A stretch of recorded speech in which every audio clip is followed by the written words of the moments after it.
Pasado alas 11 na ng gabi nang makatulog si Luna sa tabi ko, paano at nawili siya kakalaro sa baniling iPad ng kanyang ama.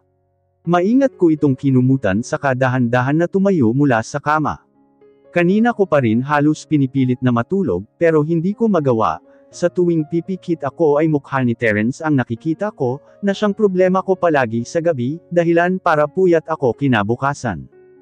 Isama mo pa iyong mga matatamis nitong salitaan at galawan, masyado akong nadadala na pakiramdam ko, ay sobra na akong nalulubog sa pagmamahal ko sa kanya.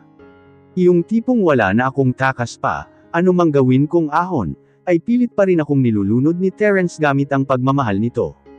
And yes, aaminin ko, gustong gusto ko ang pakiramdam na ganito. Animoy nagbalik ako sa nakaraan, kung saan unang nakilala ko si Terence. Bukod sa pagiging campus crush ng nasabing eskwelahan, nangunguna rin ito pagdating sa katalinuhan at talento. Habang ako ay isang normal lang na mag-aaral, na ang nais lamang ay makatapos sa pag-aaral, kahit hindi na ganoon kataas ang grado. Basta ay may maipakita lang akong diploma kapag nakapag-apply ako ng trabaho. The story maybe sounds cliché, isang nobody kung ituring ng lahat, sino ba't mag-aakala na isang Terence Casimero ang makakapansin sa akin. Kaya nga ngayon ay hindi pa rin ako makapaniwala. Wala sa sariling nilang ako at diretso ang lakad palabas ng kwarto. Napansin ko pang nakabukas ang glass door ng balcony, hinahangin ang puting kurtina nito, kaya iyon ang tinungo ko pagkababa ng second floor. Sumampal pa sa mukha ko ang malamig na simoy ng hangin, nang hawakan ko ang hambo ng pintuan, isasara ko sana iyon nang namataan ko sa dulong bahagi ng swimming pool si Terence. Marahan akong lumabas mula roon, at inaninag ang mukha niya, lubog ang kalahating katawan nito sa pool, habang namamahinga ang dalawang braso sa magkabilaang tiles na nasa likuran niya. Terence, pagtawag ko rito dahilan para magmulat siya ng mata. Hindi ka pa ba matutulog? Salungat ang pwesto namin, kaya mabilis niyang nilangoy ang espasyong nakapagitan sa amin. Nang huminto ay tiningala ako nito, at bumaba pa ang pares ng kanyang mata sa suot kong damit. Binalingan ko rin iyon at natantong naka-cotton shorts lang ako, malaking plain white t-shirt, ngunit hindi nakaligtas ang pagkakabakat ng dibdib ko. Rason iyon para wala sa sariling pinag-krus ko ang dalawang braso, para kahit papaano ay matakpan iyon. Sa ginawa ko ay narinig ko ang mahinang pagtawa ni Terence, kaya nilingon ko ito, naglalaro ang isang ngiti sa labi nito, habang hindi na ako tinantanan ng mainit nitong paninitig. Come here, aniya at sumenyas pa na umupo ako sa tiles, na naroon sa harapan niya. Ewan ko kung anong sumapi sa akin, at kung bakit ko siya sinunod, natagpuan ko na lamang ang sarili na nilubog ang mga paa sa tubig, habang naupo roon. Bakit hindi ka pa natutulog? Tanong ko pa ulit nang makalapit siya sa pwesto ko. Pinatong pa nito ang dalawang braso sa hita ko, dahilan para manuot sa balat ko ang lamig galing sa katawan niya, isama pa ang malamig na simoy ng hangin sa paligid. Gayunpaman ay init ang damaloy sa kaibuturan ko. I'm just wondering. Ang dami ko kasing naiisip, sagot niya at bumalatay pa sa kanyang mukha ang sakit. Mabilis ko yung inabot at hinaplos ang pagkakakunot ng kanyang noo saka siyang initian. Ayokong pinipressure niya ang sarili na umalala sa nakaraan namin. Nadadaan naman iyon sa paunti-unti, and I am more than willing to wait. Hindi mo naman kailangang pilitin ang sarili mo na makaalala, pahayag ko sa kapahinagod ang basa nitong buhok. Tingin mo, kung hindi ako umalis noon, ano na kayang sitwasyon natin ngayon? Tumangala ito sa akin at doon ay mas buo kong nakikita ang bawat sulok ng mukha niya, pati ang pagdaan ng mga emosyon sa pares nitong mata. Mapait akong ngumiti at nagkibit ng balikat. Iyan din ang tanong ko palagi sa sarili, pero iniisip ko na lang na siguro ay masaya tayo ngayon. Or hindi, depende sa sitwasyon, sagot ko at nagpakawala ng buntong hininga. Pero hayaan mo na. I'm sorry, pagputol sa akin ni Terence. Wala kang kasalanan, hindi mo naman ginusto na mangyari to. But I feel so guilty. Ako naman ang hindi siya pinatapos ng sakupin ko ang nanlalamig niyang labi, dinampyan ko iyon ng mainit na halik. Saglit lang dapat iyon, pero hindi na ako hinayaan ni Terence na makaahon sa pagkakahalik ko sa kanya. Hawak ang batok ko ay siniil ako nito ng mapaghanap na halik, matagal iyon, na halos kapusin ako ng hangin. I almost froze when I felt his other hand behind me, stopping me from falling, but it's too late. Gamit ang dalawang paa ay iniyakap ko iyon sa kanyang baywang, at nagpatyanod sa alon ng damdamin, and in one swift move, buhat na niya ako ngayon, at isinandal sa tiles dahilan para mabasa na ng tuluyan ang short ko, pati ang kalahati ng damit ko. Huminto sandali si Terence, para bigyan ako ng oras na huminga. Ramdam ko pa ang mainit nitong paghinga sa leeg ko, at hindi rin nagtagal nang gumapang ang halik niya roon paakyat sa labi ko. Gulat man sa mga nangyayari at halos hindi mapaniwalaan ang sarili na narito ako ngayon sa harapan niya, nagkukumahog na sinusuklian ang bawat halik nito. We kissed passionately. Minute had passed. Our kiss had started to get wild and hungry. Damilat ako nang maramdaman ko ang isa nitong kamay na naglalakbay sa kabuuan ko, lalo pa nang pumasok iyon sa loob ng suot kong t-shirt. I whisper when he reached the knob of my right front, gently massaging it while his other hand is on my buttocks. Ang kaninang lamig na nararamdaman ko, ay tila naglaho at napalitan na lamang ng kakaibang sensasyon. I gasped when he suddenly stopped. Dinungaw ako nito at doon ay nakita ko ang nag-aapoy niyang mata, it's filled with so much desire and love. Maya-maya pa ay naramdaman ko ang isang kamay nitong bumababa sa laylayan ng damit ko. He wants me to remove it, so I did. Nang matanggal ay sa harap ko kaagad ang bagsak ng atensyon niya, at mas lalo ko pang nakita ang kagustuhan sa kanyang mata. Muli ay hinawakan nito iyon, habang titig na titig doon. Terence. Hindi ko na napigilan ang tawagin ito. He's just making me so feel, and I can't help it, so I quickly grabbed his head to kiss him fully. Mabilis naman niya iyong sinuklian sa paraang kami lang ang makakaintindi. I was panting and calling his name when he freed me and slowly caressed my lower abdomen up to my thigh. Doon ay namahinga ang kanyang palad dahilan para kagatin ko ang labi nito. He cussed underneath pero tinampal ko lang ang likuran nito. Terence, sa mapang-akit na boses ay sinabi ko iyon.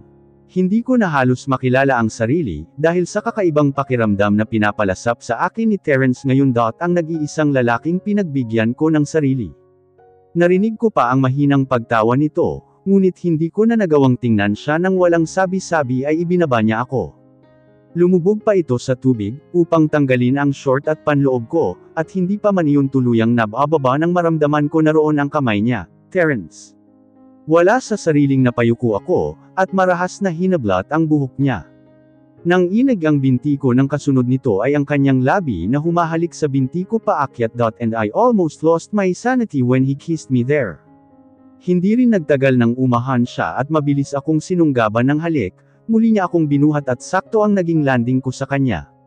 Hindi ko na malayang nahubad na rin pala nito ang kanyang panloob. Bulong ko sa pagitan ng halikan namin. He slowly danced dahilan para magulat ako, at makalmat ang likuran niya, kaya wala sa sariling huminto ito sa paghalik sa akin, saka ako tiningnan. And now, his eyes is filled with both adoration and love. I'm sorry, paus niyang sambit saka ako ginawaran ng halik sa noo. I'll be careful, I just can't help myself from loving the whole you. Marahan akong tumungo rito bilang sagot at hindi nagtagal, nang sumayaw ang kanyang balakang. Fresh feeling washed over me, lahat ng kahihiyan sa katawan ko, ay tila naglaho at purong tunog na lamang ang nagawa ko. In exchange, I answered his dance with my own rhythm. He called and grabbed my front, hold it na parang doon siya kumukuha ng lakas, kaya mas nagustuhan ko ang ginagawa niya sa akin, he grayed while looking at me intently. Ngumiti ako, kalaunan ay hinayaan na rin ako sa ginagawa. Ilang sandali pa nang mas bumilis ang tugtog nito na para bang may hinahabol hanggang sa manginig ang binti ko, at pinakawalan ang kanina ko pang nararamdaman. Never in my entire life na sumagi sa utak ko ang ganitong pangyayari. Me having under the pool with Terence, and this is it. I was running out of breath because of my sweet waves, hindi rin nagtagal nang sumunod siya. Hinihingal na napasental ito sa balikat ko, habang ramdam na ramdam ko pa ang malakas na pagkabog ng dibdib niya. Yes, this feels so good.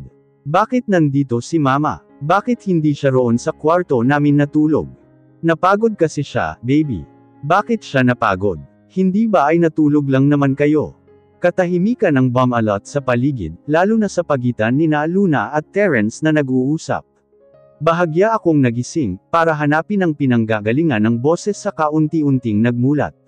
Doon ko nabungara na wala ako sa kwarto namin ni Luna, kung di ay narito ako sa kama ngayon ni Terence. Kumunot ang noo kong inaaninag ang dalawa, naroon sila sa dulo malapit sa walk-in closet ni Terence.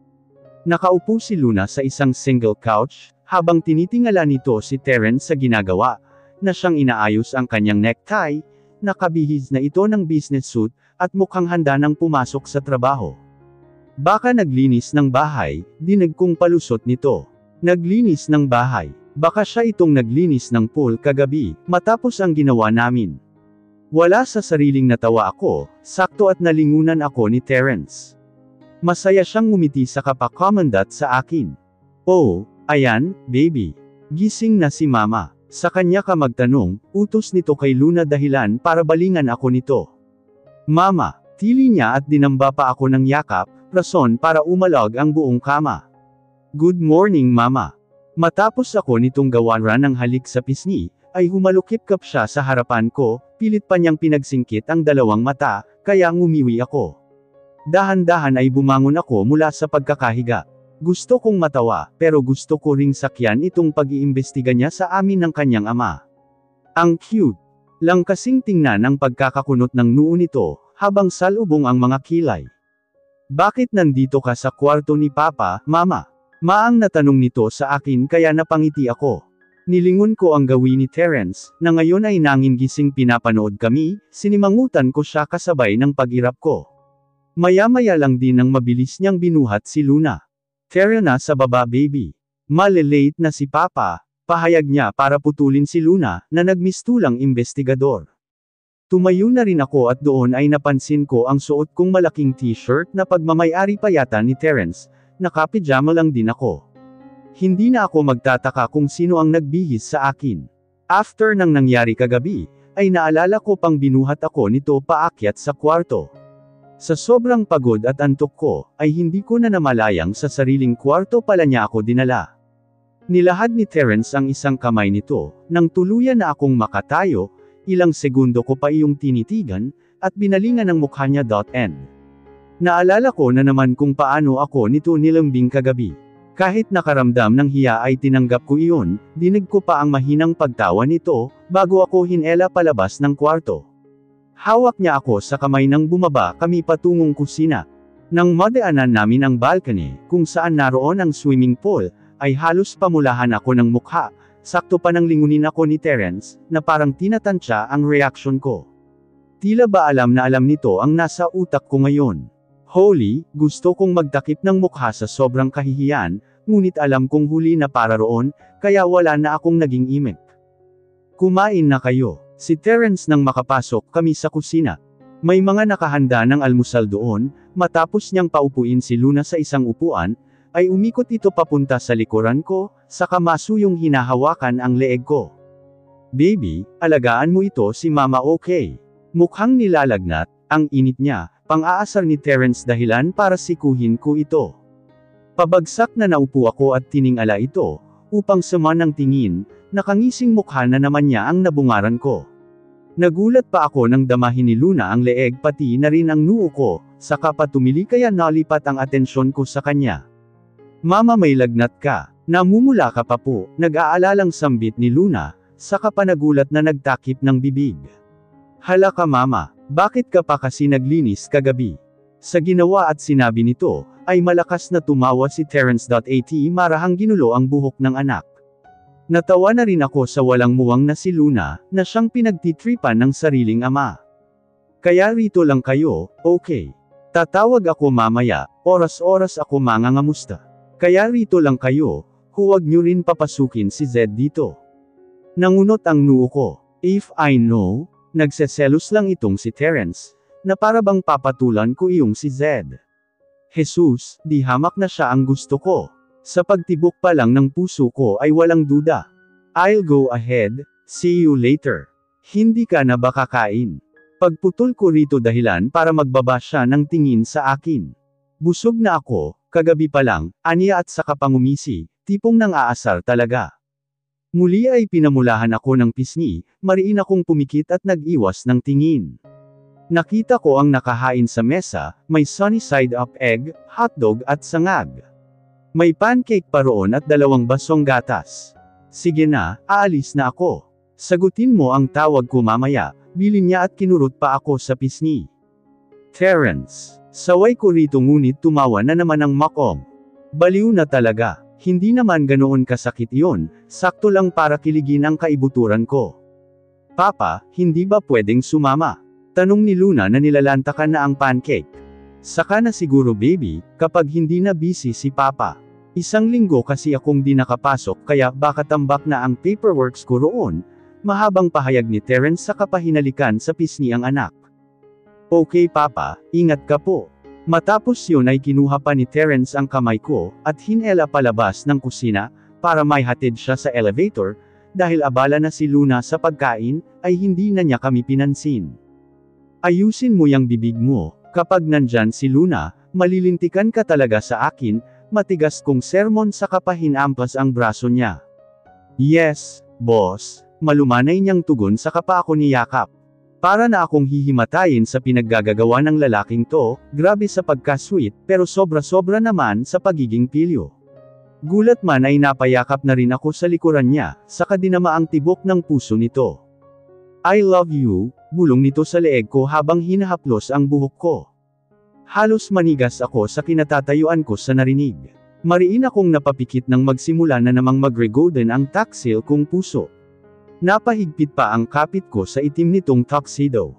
Nang pakawalan niya ako ay diretso ang landing ng labi nito sa akin, saglit lang iyon kaya natulala pa ako sa mukha niyang nakangiti, habang pinagmamasdan ako. Papasok na ako. Dito lang kayo, okay. Pag-uulit pa niya na mabilis kong tinanguan, tila wala na sa sarili. Hinalikan ako nito sa noo, at halos hindi na ako makapagsalita, hanggang sa tuluyan na itong nakapasok sa elevator. Wala sa sariling napahawak ako sa dibdib kong pilit na kumakawala roon. I love you. Parang sirang plaka na nagpaulit-ulit iyon sa utak ko, at lutang na naglakad pabalik ng kusina, hanggang sa matapos kaming kumain ni Luna. Nagawa na namin lahat ng pwedeng gawin, ngunit iyon pa rin ang naglalaro sa isip ko. Totoo ba yun? How could he say that kung wala naman siyang maalala sa nakaraan namin? O baka itong kasalukuyang nangyayari ang napamahal na sa kanya. Lumipas ang oras at hindi ko na namalayang hapon na pala, tunay ngang tumawag si Terence, para kamustahin kami. Hindi ko nga halos mabilang kung ilang beses itong tumawag na parang wala siyang ginagawa sa trabaho. Inabala ko na lang din ang sarili sa paghahanda ng pagkain, para mamaya, nagluto lang ako ng tinulang manok, na siyang paborito ni Terence. Ito kasi ang madalas na kinakain namin noon sa karinderya, kapag nagsasabay kaming kumain. Paraan ko na rin to para bumalik ang alaala niya, na sana ay may effect. Saktong 6:00 nang matapos ako sa pagluluto, ngunit wala pa si Terence, na sa pagkakatanda ko ay 5:00 ang out sa trabaho. Saan na kaya ang lalaking iyon? Binalingan ko si Luna na abala sa paglalaro, kaya sinamahan ko na at naupo sa isang sofa. No choice naman ako kung di maghintay kay Terence. Ilang minuto pa yata ang tinagal namin sa paglalaro, hanggang sa nagbukas ang elevator, at iniluwano ng lalaking dahilan kung bakit ang bilis na naman ng kabog ng puso ko. May hawak itong isang bouquet ng flowers. Papa, tili ni Luna bago ibinaba ang iPad sa sofa, at patakbong dinamba ng yakap ang ama. Tumayo na rin ako para salubungin siya, nang makalapit ay mabilis itong humulik sa labi ko at ibinigay ang bulaklak. For you, aniya na kahit bakas ang pagod sa mukha, ay nagagawa pa ang ngumiti, I miss you. Napawi ang lungkot sa puso ko kanina sa paghihintay. Pinipigilan pa ang sariling mapangiti ako, nakagat ko ang pangibabang labi, at bago pa man manginig ang tuhod ko, ay kinuha ko na iyon at masuyong inamoy. Oh, hala. Parang yung kay Esther. Bulalas ni Luna dahilan para lingunin namin siya. Esther. Sino si Esther? Sino yun baby? Tanong ni Terence dito, pero ang bata ay tumawa lang na para bang may naalala. Si Maleficent. Tili na naman nito at halos sumangkit ang dalawang mata niya sa sobrang pagtawa. Si Esther ay si Maleficent. Hindi ba't hati ang pangalan ng babaeng yun? Nelang na lamang ako sa kaginulo ang buhok ni Luna. Manang-mana talaga sa ama.